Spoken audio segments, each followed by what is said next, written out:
This lie about NATO expansion has gone on for too long, and we need to do something about it. Basically, it says that it's NATO's fault that Russia invaded Ukraine twice, 2014 and 2022.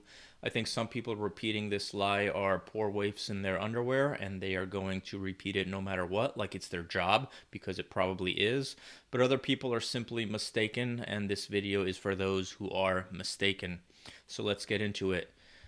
There does not seem to be any absolute evidence that this promise was even made. It was certainly discussed by sort of analysts and commentators, but two very authoritative figures say that there is no such promise. One of those being Gorbachev, of all people. In an interview with German television, he said that the promise was a myth created by the media.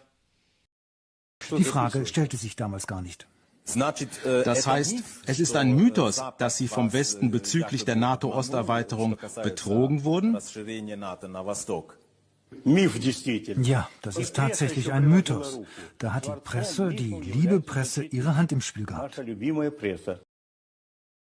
in the same series, Marshal Dmitry Yazov, the last Minister of Defense of the Soviet Union, said that there were no such discussions as far as he was aware.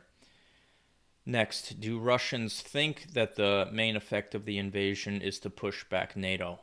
Well, it doesn't seem so. According to a Levada Center poll, which is the best data we have, only 15% of Russians think that pushing back NATO is what they're going to get from this invasion. A plurality of 29% believe that it's to add territories to Russia in the good old tradition of Russian imperialism. And for anyone who thinks that there may be legitimate claims by Russia to Ukraine's territory, please keep in mind that they have the same pretensions on all of their European neighbors and some non-European neighbors as well.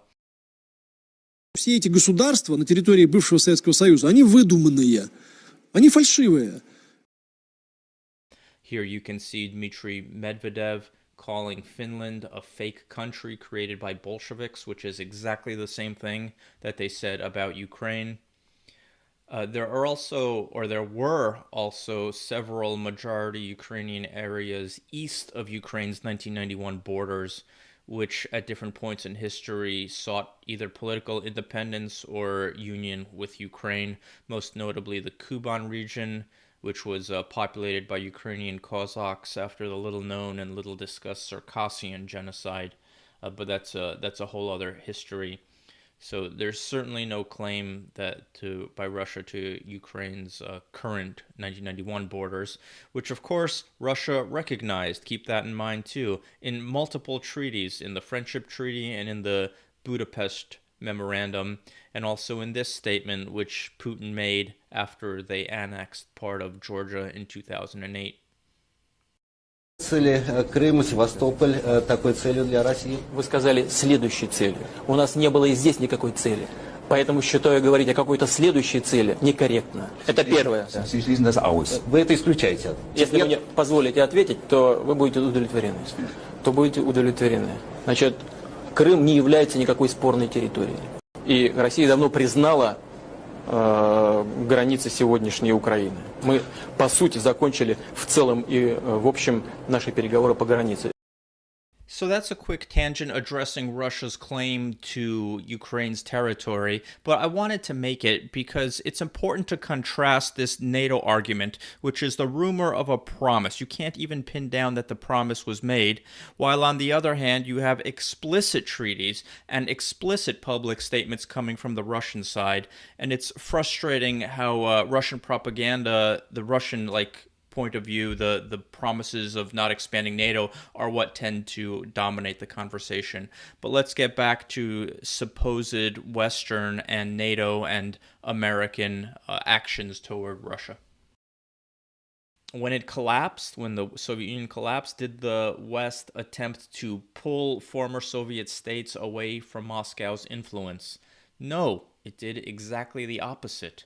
In his famous Chicken Kiev speech, President Bush urged Ukrainians not to secede. Fortunately, they ignored him, and a few months after the speech, a clear majority in all regions of Ukraine, including Crimea and Donbass, voted for secession.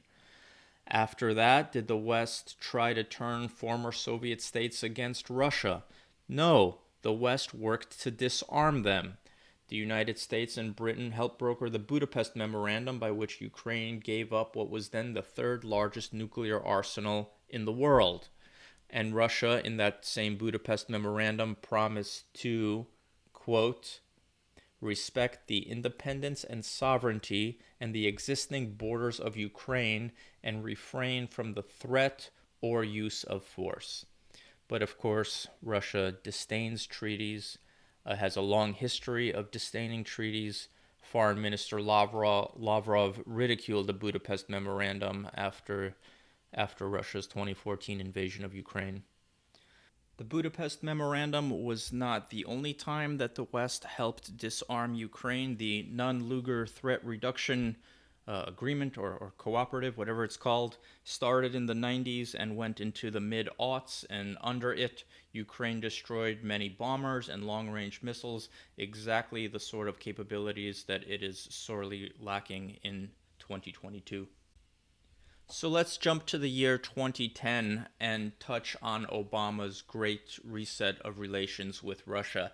But before we do that, let's quickly review some high points, or I should say low points, of Russia's behavior in the 20 years that preceded that. So from the collapse of the Soviet Union to 2010, because this really puts in context what the West was trying to do and how hard they were trying to pretend and to hope that Russia will be just a normal country. So Russia devastated Chechnya in the 90s, killing, and people don't appreciate this, killing, depending which casualty figures you believe, somewhere between like 8 and 15 or maybe even 20% of Chechnya's entire population in a very brutal war.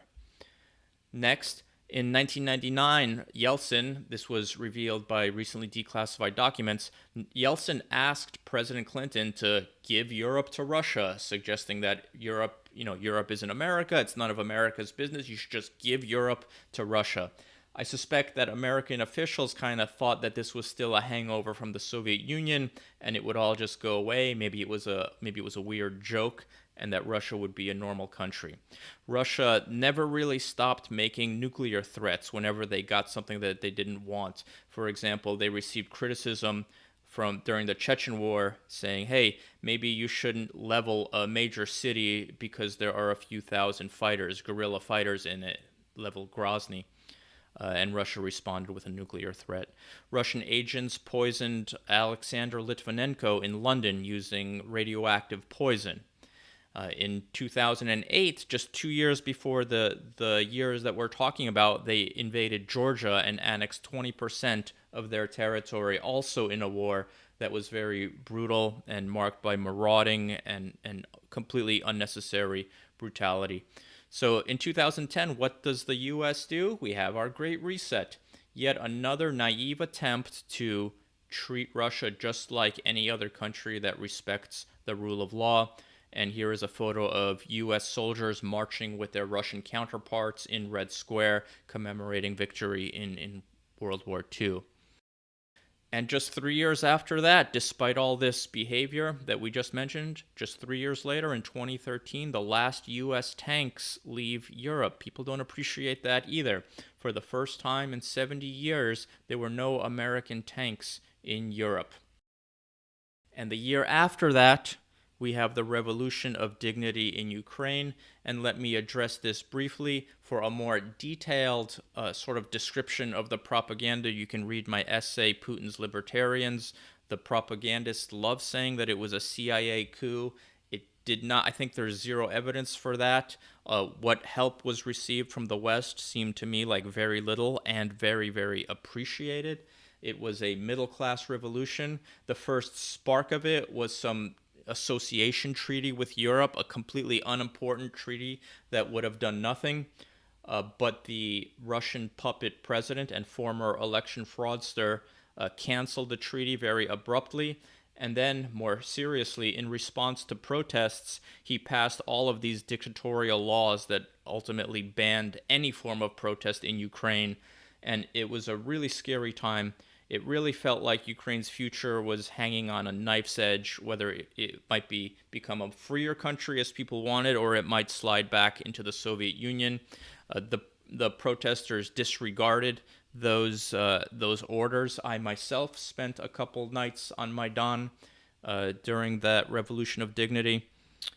And things got really scary. They started killing protesters. They would pull them out of their hospital beds. Protesters who were injured and went to nearby hospitals.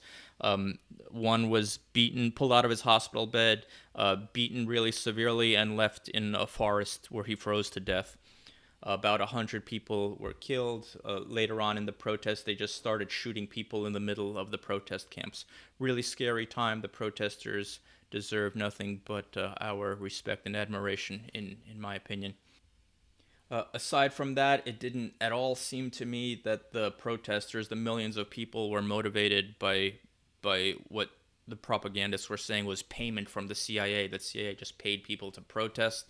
These were largely middle-class people, including all of the developers at the software company where I would work. They would drop their work and go support the protests, whatever chance they got. So I just see zero evidence that it was a coup, not to mention the fact that the protests ended in elections, and that since then there have been another set of presidential elections that resulted in a complete change of power. So the protests were a democracy movement. So that was the 2014 Revolution of Dignity. It was followed, of course, by Russia's first modern invasion of Ukraine and the annexations of Crimea and parts of Donbass. And only after invasion did public opinion in Ukraine skew towards joining NATO. Until then, it could probably have been described as pro-Western, but anti-NATO. And then, after being invaded, Ukraine became like its Eastern European neighbors, prioritizing the defense against Russia. And this leads to the most important argument, the one more important than anything I've said previously, against the idea of an aggressive NATO expansion. NATO did not expand because of an aggressive West or an aggressive United States. NATO expanded because the people living close to Russia remember the living hell that Moscow once created on their soil and to this day threatens to create again. Это русские люди, в которых вселился бес. Вот. И мы идем их не убивать, мы хотим, чтобы их переубедить. Но если вы не хотите, чтобы мы вас переубеждали, мы вас убьем. Убьем сколько нужно, убьем 1 миллион, 5 миллионов, хоть всех истребим. Пока вы не поймете, что вы бесноватые и вам надо лечиться. And I'll review some highlights for emphasis. They may seem like long ago and far away for people who live in the US or elsewhere in the West, but my goodness, in Eastern Europe, they are very, very recent and very raw.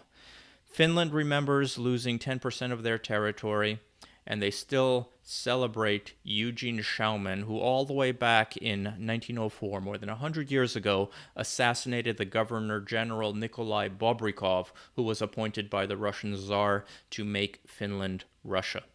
Estonia remembers March 25th, 1945, which was the biggest of many deportations that happened. 20,000 Estonians were loaded onto cattle cars and deported to Siberia, most of them never to return.